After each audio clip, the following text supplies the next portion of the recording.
Welcome to Boats and Pros, the podcast where we tackle all things boats and fiberglass repair. Whether you're a seasoned pro or a weekend warrior, we've got the tips to keep your boat in tip-top shape. Let's get into it. All right, everybody, welcome to episode 3 of Boats and Pros. We're back. So far, we're still kicking.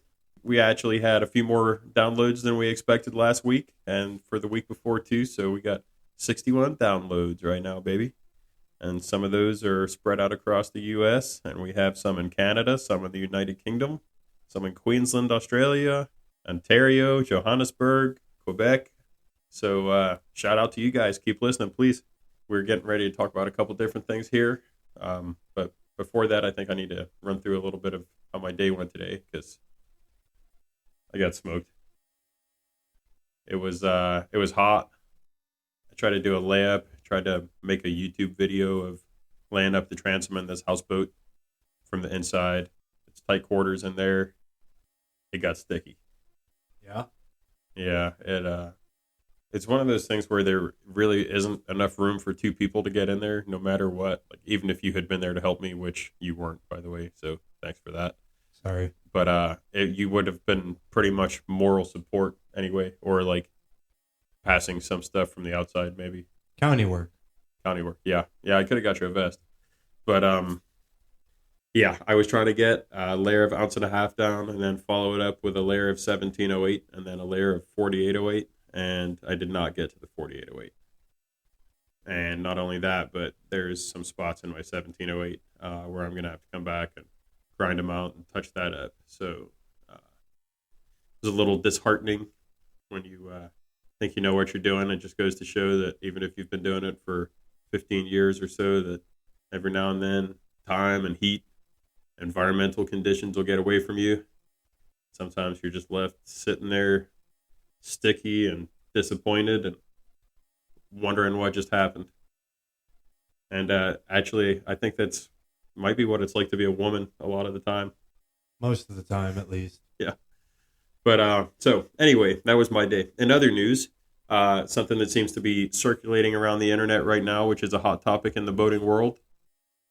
Yamaha develops hydrogen fuel system with Roush and Regulator Marine. Hydrogen outboard unveiled at Miami International Boat Show. Now, the Miami International was a little while ago, so this has been kind of floating around, but it seems like their PR department or someone's really pushing it right now because there's been a new wave of these sponsored posts and stuff popping up on my Facebook, at least. So I'm sure a lot of you guys too. But, we all know this is going to be the next big thing, is something to do with an alternative fuel outboard. And in my opinion, it's pretty clear electric's not going to be the way to go. No. There's no Tesla charging stations out there by the oil rigs. Hopefully this could be it. I mean, the concept of hydrogen motors has been around a while. It's been proven to be at least a realistic possibility. Quote from Yamaha here. This is from their website. Yamaha is exploring all possibilities to achieve carbon neutrality, and we've made commitments from our operations to be carbon neutral by 2035 and our products to become carbon neutral by 2050. That goal within the marine market can only be reached through an approach that leverages multiple solutions. We believe hydrogen is a viable method to achieving these goals. So they're basically, I don't know if they're going to make it or not, and I guess all these big corporations kind of have a lot of pressure on them to at least have a game plan to become carbon neutral. But this is, I'm a huge fan of Yamaha products, always have been. So I guess you could say I'm a little bit of a fanboy, but the corporation of that size is putting their stock and their 2 cents in the hydrogen game, then I'm willing to believe that there's at least a chance it's going to be the next thing. What do you think? Yeah. I remember your dad dabbling in it a little bit. Yeah, I remember he almost blew up his detached garage at one point. That's how you know it's good stuff. And this man is not a scientist. Like, that was actually Chris that had him going on all that. And Chris is like a Mad Max scientist. He's a scientist of sorts. But between the two of those guys, yeah, I don't know. I don't think we'll ever know how close they were to anything other than killing themselves. And that answer to that one is pretty close. Yeah. But But yeah, there's something in this hydrogen thing for sure. Yeah, I mean, we used to use coal till we found a better option there. So Yeah, nuclear. I'm sure there's always a better option somewhere. Yep, yep. If you ask Joe Rogan with all his spaceships and stuff, he'll tell you it's these tiny little nuclear reactors and all Bob Lazar, that whole road. But I think that one might be a few press releases away still. We'll see. But these guys are also working with Roush, which we know is a big name in the automotive world, and I guess they've been pretty heavy in the hydrogen game for quite a while, actually, which is not something that I knew about until I started looking up this topic a little bit here. But so Roush is helping with the engineering on the combustion engine side of things, and Regulator Marine, who is a well-known boat builder. They build some high-performance center consoles and offshore boats and stuff like that. So seems like a great pairing to me. I mean, I think that if anyone can get it done, it's those guys. And it looks like the hydrogen tanks go under the deck, similar to where your fuel tank would go in a traditional setup. And right now they're running it with 3 6-foot long hydrogen cylinders that's set below the deck. And you can find pictures pretty easily online. And this motor is going to be approximately 450 horsepower, and it is actually based off of the 450 XTO outboard that they offer right now. They haven't released any pricing. It's way too early for that. But just to put it in perspective, the regular 450 XTO will run you starting at 49,000, and I think there's some options that can get you up around 60. I mean, it'd be amazing if they could, get that to work. Oh, for sure. I mean, I think if nothing else, it's going to make for some interesting news stories because when that hydrogen goes, maybe it goes boom. Yeah. And I hope nobody gets hurt if that happens.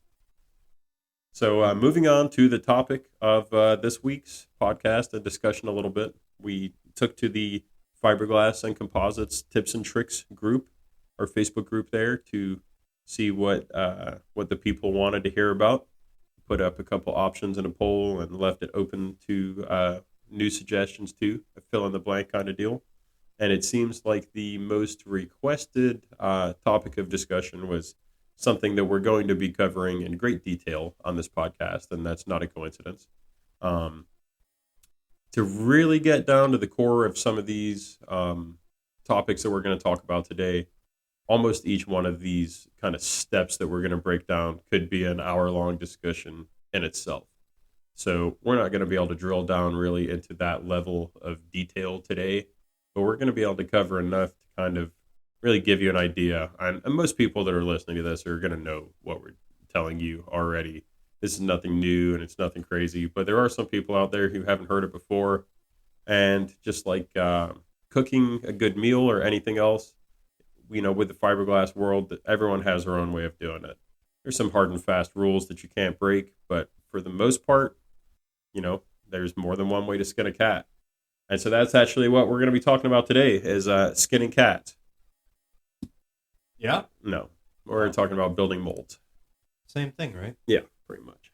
Well, there's more than one way to do it, right? There's definitely more than one way. And we will cover some of the different ways today. So the first step in building a mold is, of course, to make your game plan. You have to know what you're trying to build a mold of. And then, of course, you can start moving towards taking your first step physically in the process, which is going to be to create a design.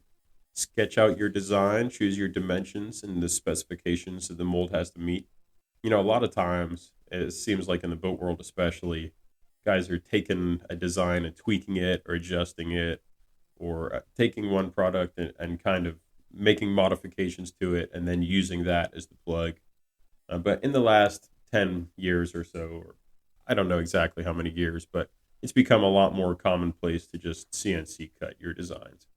So we'll talk about that. So these days, what you would do is you would make a computer-aided draft or design of the product, a 3D rendering, and then you would send that out to have that shape actually cut on a CNC machine. That's called a pattern or a plug or a buck. Some people call it a buck. I haven't heard it a lot, but I have heard it quite a few times. And basically your plug, I like to say it can be made of spit and toilet paper. It's basically Whatever you can use that's going to hold together for one pull.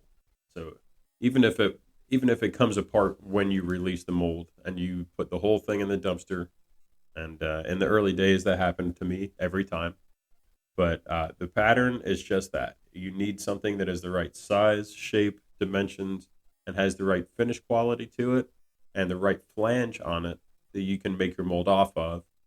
And then a lot of the times, once the plug comes out of the mold, it's disposed of. There is also a method called a master plug or a glass master, and that's where you actually make a proper high quality version of that item.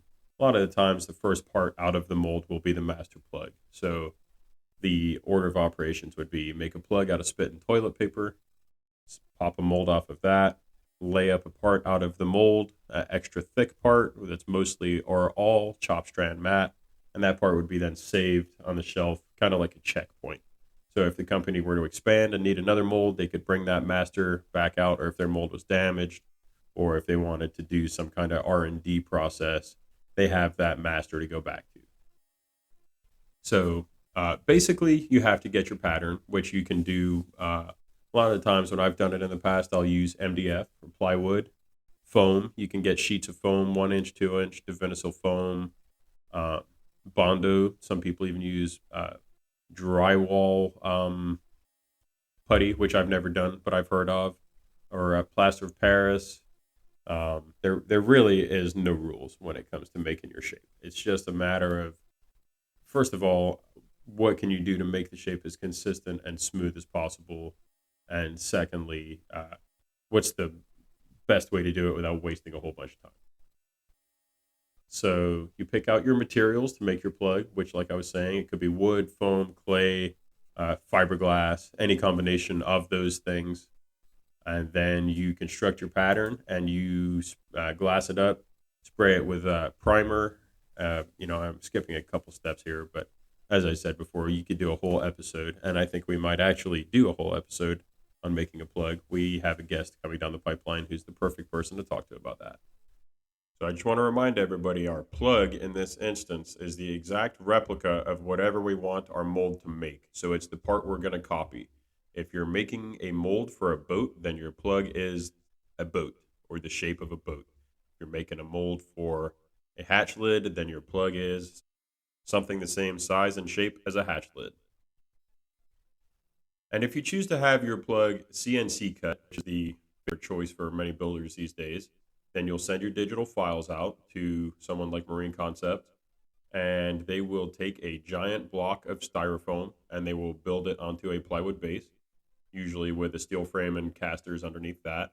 And they will cut that piece of foam to the right size and shape for your plug, but it will be undersized by a couple inches all the way around.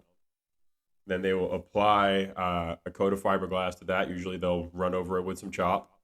Then they will add putty about an inch, inch and a half thick, all the way around that entire form. And then they'll come back with a CNC machine again and cut back the perfect dimensions of your plug into the putty. And then they have a crew of guys who are going to body fill that, prime it, sand it, get it knocked back to about 600 grit. You can have them polish it. You have options when you order a plug like that, but basically you can even have them make the entire mold for you a lot of the time. So it just depends where your budget lies. But once you have your plug completed, then you're going to want to wet sand and buff the surface of that plug, because the surface of the mold is going to be an exact replica of the surface of the plug. So if you polish, or let's say you wet sand to 1500 grit, and then you polish that with like a 2-stage compound, and then do a swirl remover and clean it really well with like a wax and grease remover and then a mold cleaner, then that's going to be about as good of a surface quality as you're going to get, I would say.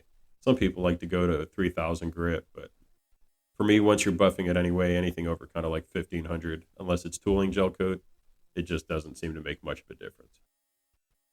So now you have your shape, and you have it glassed up, you have it coated, polished, you're going to apply a mold release to it.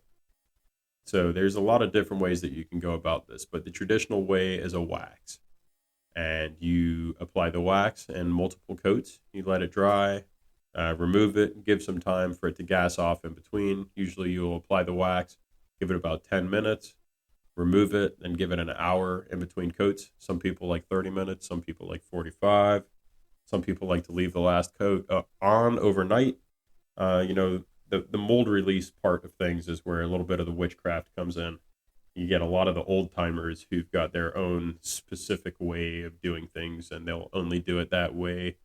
One of the best pieces of advice I was ever given from an old timer was to put your wax rag, your removal rag, in a Ziploc bag in between coats so that you don't get any cross contamination or pick up any solvents or oil, silicone, grease, accidentally apply it to the surface of the plug. Uh, Sometimes, if you're using a rag that has been used for something else and wasn't well washed, you could accidentally cross contaminate. So, uh, for that, I'd like to be using brand new microfibers right out of the package. And then I'd like to put them in a Ziploc and label it. I heard from a somewhat reputable source that microfibers will actually take off certain things that you put on.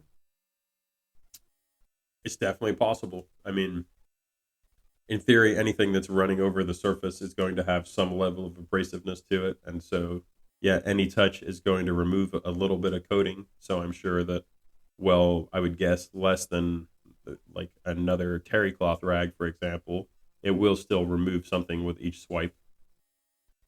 But to my knowledge, there aren't any other better options available at the moment. So if anybody knows of a better option than a microfiber, I'd love to hear about it. But for the most part, I think that's kind of industry standard. So wax, traditional wax is one method. PVA is another method, which would be unlikely to be used on a high quality, high finish quality mold, because when the PVA sprays onto the surface of the plug, it creates a little bit of its own spray texture, and it can give a little bit of a matte finish look. And if you had just made a bunch of effort or put a bunch of effort into making your part perfectly glossed out and polished, and then you sprayed PVA on it, you would be shorting yourself on a lot of surface quality that you had already done the work for. So your PVA option is going to be a great option if you're doing anything that I put into the category of quick and dirty. So a splash mold of something, a really cheap thin mold that you're only going to use one time, something that you're inevitably going to be painting anyway once you pop it out of the mold would be a good candidate for PVA if you want to save yourself the time and elbow grease of applying wax. Maybe you're borrowing something from someone to make a quick mold of it or a part of it, and you want to return it in the same condition that it was borrowed in, and you don't want to wax up a section of it or all of it. You can just spray the PVA on there, mask it all off, spray the PVA on there, pop your mold, and then rinse the PVA off with water once you're done. But I can just give a word of warning that it doesn't always work perfectly like that, so I do not recommend borrowing your friend's brand new boat and trying to make a mold of it and expecting it to just be perfect when you're done with it. It won't work like that. But basically, PVA is for when you just need to get the shape real quick. It's like the condom of mold releases. It creates a physical barrier so that the two chemicals cannot interact with each other. There's also semi-permanent releases, and this is something that we're going to go into greater detail on with a guest who's also scheduled. But for the quick and dirty version, the semi-permanent releases are very similar to the ceramic coatings that are being applied to vehicles by detailers. And usually there's a mold cleaner, which is basically a recipe of solvents, and you clean it, and then there's a sealer, and then there's the actual release. And from my understanding, oftentimes the sealer is even more slick than the release.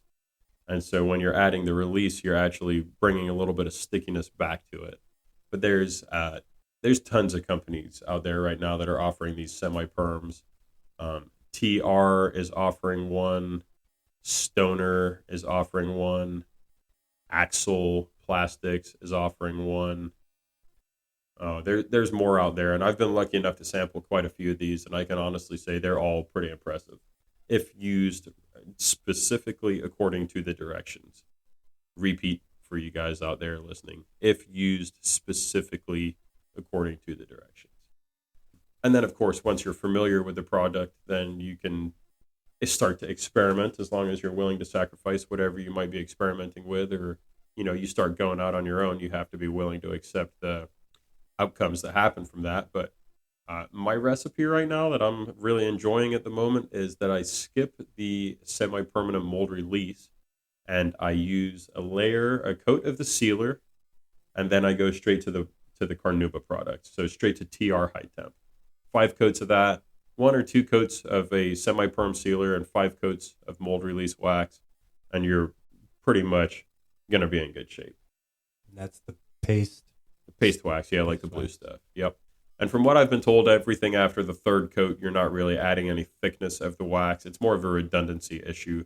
By the time you've done it 5 times, hopefully you didn't miss the exact same spot in that exact same corner 5 times in a row. So it's more about giving yourself every chance to not miss any spots. Oftentimes with something like that, I'd like to get someone else to do 1 coat too, because once you've gone around a few times, you tend to develop a little bit of a pattern, and then you do it the same way every coat, and that does actually obviously make your chances higher of missing the same spot every time. So more than likely when that other guy comes along and he's putting it on, he's going to do it in a different way, and hopefully he hits the spot that you missed, and maybe he misses the spot that you already hit. So that's a little redundancy thing that I like to do if I can. And how's the tape trick work? Tape test. I was going to forget about that. Good job.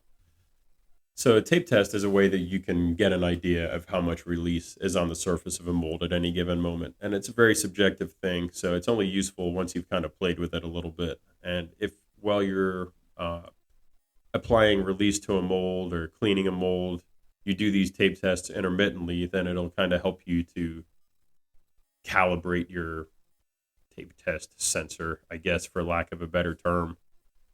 So every time I strip all the release off a mold with like the solvent mold cleaner, I like to do a tape test just to give myself a baseline of how much that tape can really stick when there's nothing on the mold surface and it's totally stripped. And so a tape test is basically you pull off a 6 to 12-inch section of masking tape, and you lay it across the surface of the mold or the plug, and you press it down real well with your finger, and then you slowly peel it up from one end to the other, and you just feel kind of how sticky it feels. I know it seems silly, but this is not really a quantifiable thing, which is why you have to do it in a bunch of circumstances to train your brain what you're looking for.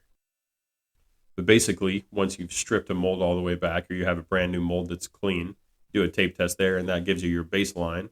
Then you can add your sealer, and you do a tape test then, and it should feel substantially less sticky. It should pull off evenly. There should be no kind of should be one smooth pull, and then as you apply your release, it should get maybe just a little bit stickier, but you'll know when you do the tape test. You get a pretty good idea, especially if you have that baseline when there's no release on there. And then the tape test can also tell you when you're at risk for pre-release, which is something that we were haunted by on a project last year from a couple of different aspects. And so pre-release is when your gel coat and your skin coat or your whole part release from the mold before you're ready for them to. And it sucks. And I've noticed that one of the biggest factors for having these pre-release issues, like every good problem, they're usually a combination of a few things. But one of the common denominators that I've noticed is the semi-permanent mold releases. So maybe that's something that we'll be able to get a little bit more information on when we talk to our mold release guest. But what a lot of guys will do if they do go through the whole process of the semi-perm, they'll come back and they'll add 1 or 2 or 3 coats of TR paste wax on top of that semi-perm, and that brings some stickiness back to it. But sometimes you'll go to do a tape test and the tape just won't even stick at all. It just like falls off, like almost like the mold is wet. And if that's the case, just don't even bother trying to lay up a part because it's going to pre-release. But sometimes the only way that you can get through those issues is actually to pull a little bit of that release off there by spraying some gel on there. So as crazy as it sounds, one of the solutions to that problem is actually to create some intentional pre-releases until you get a little bit of that slickness out of the way. You may be noticing that there's some kind of terms and parts of this process that we're talking about that don't really seem very scientific. And that's because this is one of the aspects of fiberglass where you can't really assign a number to how sticky the coating is of something. And maybe I'll get corrected on that. I could ask Richard. But to my knowledge, it's not a measurable thing how slick or sticky the surface of something is. And so there's no real way to come up with An exact. an exact. And so when you don't have a way to measure a process, then you can't really um, dial that process in too specifically. So because of that, a lot of this aspect of it comes down to kind of experience and feel and trusting your gut. And I guess when in doubt, if you're like, let's say you're using some priceless ancient artifact as a plug and you got to pull a mold off it without damaging it, but you have to do it or whatever, it's obviously a very unlikely and rare circumstance. But when in doubt, use PVA. Like it literally creates, it dries in a layer that you can peel off. It looks like cling wrap. But you sacrifice some surface quality. So if you use PVA, you're going to spend a lot of time polishing afterwards. Okay, so I digress. So now we have our mold, or we have our plug. We have it treated with our mold release of choice, and now we're going to gel coat the mold. So you're going to spray tooling gel coat onto the surface of the plug, and you're going to tape around the flanges of the mold. The flanges are usually at least 3 inches, ideally 6 inches. And the flange is basically a turned edge that goes around the perimeter of the whole part. That is where you can pry against to release the part from the mold. It's also a lot of times what your trimming tool will ride against when you're trimming the part. But you're going to spray the tooling gel into the mold. You don't want to kick it any more than 2%. If you over catalyze your tooling gel, then you risk having porosity in that tooling gel, which is a nightmare because it essentially makes the mold worthless. The amount of time it takes to come back and re-gel coat the face of a mold and then polish it out and release it, depending on the exact situation, sometimes it's almost better to just make a new mold. But so now we've got our mold, we got our plug made, it's released, it's gel coated. We've got 20 mils of tooling gel coat on there, maybe 30 mils of tooling gel coat. And we're going to come in with my preference, a vinyl ester skin coat. And this is going to be a layer of 1.5 ounce chop strand matte, vinyl ester resin, which has the best resistance to printing, and it also has the best resistance to heat fluctuations, and it is the most resistant to other chemicals. So if you were going to make a really high quality mold or you had an unlimited budget, then you would build the entire mold out of vinyl ester. But if you're trying to be budget savvy but still make a high quality mold, you would at least do your skin coat with vinyl. So you're going to lay up an 1.5 ounces, or some people may choose to lay up 3 ounces, 2 layers of 1.5 ounces in vinyl ester, and you're going to let that kick. I recommend not going over 2% on that either. You let that kick, and then you can scuff any little hairs of resin or hairs of fiberglass that are coming up off of it, and then you're going to begin your bulking process, which is just essentially more of the same. You know, most molds are made only of chop strand matte. It's kind of unusual to have big pieces of structural cloth in a mold, and actually that's one of the quickest ways to do it is to just use a chopper gun.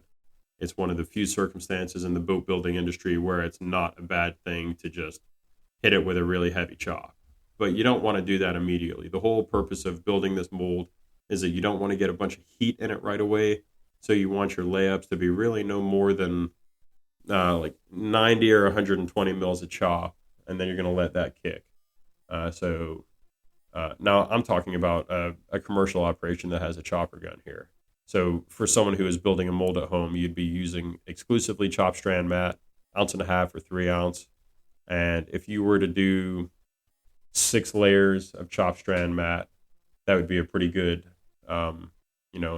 if it was a boat or like a larger piece, you would want to build it up a little bit from there. Of course, the thicker, the better. And then you're going to need to support the outside shape of the mold, which if you look on Google, there's tons of different ways of doing it. A lot of people will build a welded tube structure around the mold. Some people will use plywood cut and kind of fitted to the mold and then tabbed on there. Some guys like to use aluminum trihydrate thickened resin, and they don't actually really support the mold at all. There's a really interesting guy down in South Florida who taught me all about that one time. I'm trying to remember his name. I'm pretty sure it was Zed Bennett. So if you're listening to this, Zed, uh, hope you're doing well. So as you build your layers to the mold, you don't want to do it all at once. If you were doing 6 layers total, you wouldn't do that all at the same time. You would break that down into maybe one layer, and then 2 layups with 2 layers apiece.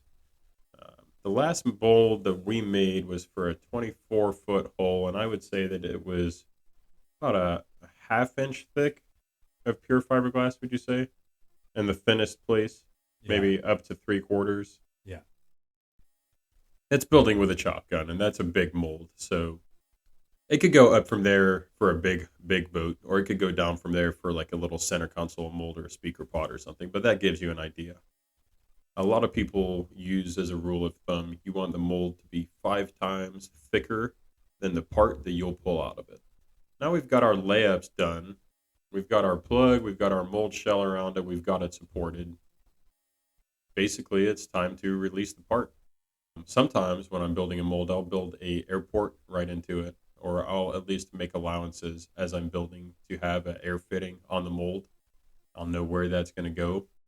But a lot of times when it comes time to release the mold, you can either know where your air hole is going to go and you can drill it through the mold, but not into the plug. And then when you put a little air to that, it'll go in between the plug and the mold and it'll release. You can also go around the edge with wedges. And then once it starts to lift a little bit, you can blow some compressed air into that. I've had some parts before that I've chosen to float out of the mold. A lot of times, if it's a really thick part, it only takes a tiny little bit of water between the plug and the mold, or the mold and the part, to get it to release. But I used to make some utility covers that were these big, awkward, rectangular boxes, basically. And even just to get the lid out of the mold, the easiest way to do it was to just start filling the mold with water, and the lid would float up out of it. And then the water level would bring it high enough that you could just kind of grab the part and flop it over the edge. I'm sure you remember those. Mm-hmm. So do you break the flange first, or would you do it last? If you're going to blow air into it and you're confident that you've done a good job laminating the part, you would want to blow a little bit of air into the part before releasing the flange. But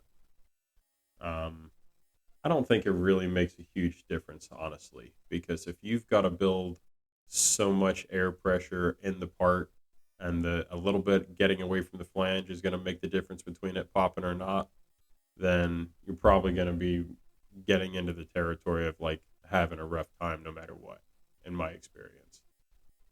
I did used to do some work for a guy that insisted that we would blow the air before we released the flange. And I think there's some merit to doing it that way, but overall, I don't think that in my opinion. Well, what did you think?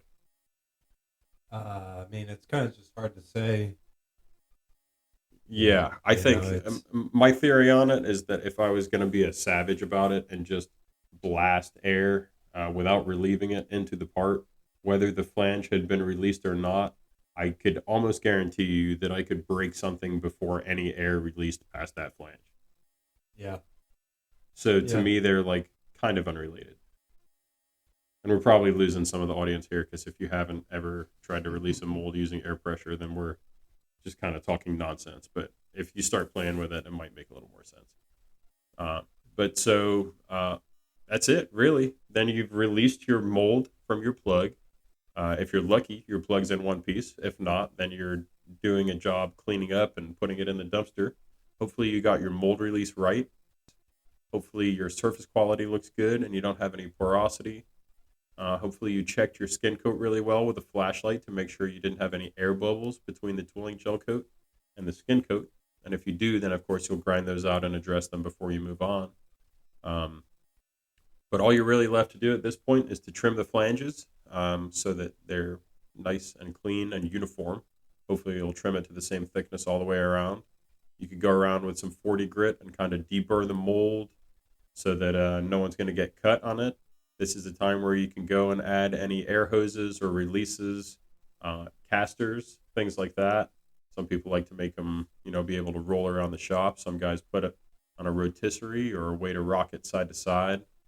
So your allowances, your ergonomic allowances to, make using that tool, because that's essentially in the industry we call a mold a tool, because once it's done, it's a tool just like anything else to create a part.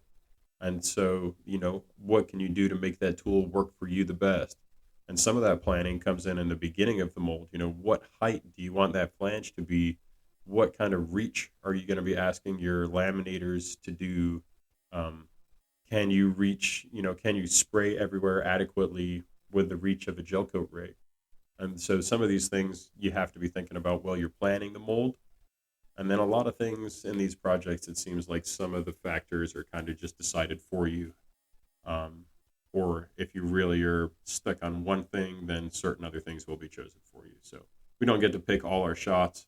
A lot of times it doesn't really matter what you do. There's going to be one part of the mold that's awkward to gel coat, or you got to get the ladder out, or have your buddy hanging onto the back of your pants while you're leaning over the flange, trying not to lean in the gel you just sprayed. And, you know, um, we're not going to say that it's always easy, but you can certainly do your best to make it as easy on you as it can be. Set yourself up for success, I guess. But that's pretty much it. Then you're going to go through the same process to apply mold release to the surface of the mold. You can get it seasoned in and pull a few parts. One thing that we didn't talk about earlier is a blow coat. And that's a technique that you can use on your plug or your mold. You can use it on a mold at any given time. And we kind of touched on it accidentally a little bit. But a blow coat is basically the first part out of the mold, or doing it to a plug before you go to make the mold off of it. And you just spray gel coat. Some guys will choose to lay a little bit of chalk behind it. And you spray gel coat with the intention that you're going to peel it right back off of there and just kind of get everything loosened up and make sure that it's not going to stick. It's like a test run before you spend days and days laying up the mold and framing and all this stuff. And the theory is that it kind of wears the release in a little bit, and just it's maybe not the greatest reference, but I like to equate it to the first pancake out of the pan sometimes. So that covers the very, very basic overview of the process of making a mold. And like I said in the beginning, every step of the way we could have gone into a lot more detail. And there's a ton of things about making a mold that I don't know. There's quite a few things that I do know for sure. And those are all the things I've learned the hard way in the past. But this topic specifically, but like everything else we do in life, is a learning mission. And you can take something from pretty much everyone that you meet in this industry. So pretty much everyone's got a cool little tip or trick to give you or teach you. And sometimes you're lucky enough to be able to give one back to them too. But that pretty much wraps it up for us today, I think. Okay, so come on back and check us out next week. Also, check out our comment section down there. Leave us a note. We'll have our email address in the description. We'd love to hear from you guys and have a communication. If you guys have any questions, comments, suggestions, things like that, go ahead and reach out to us, please. And don't forget to join the Facebook group, Fiberglass and Composites, Tips and Tricks. Boats and Pros out. Have a good night.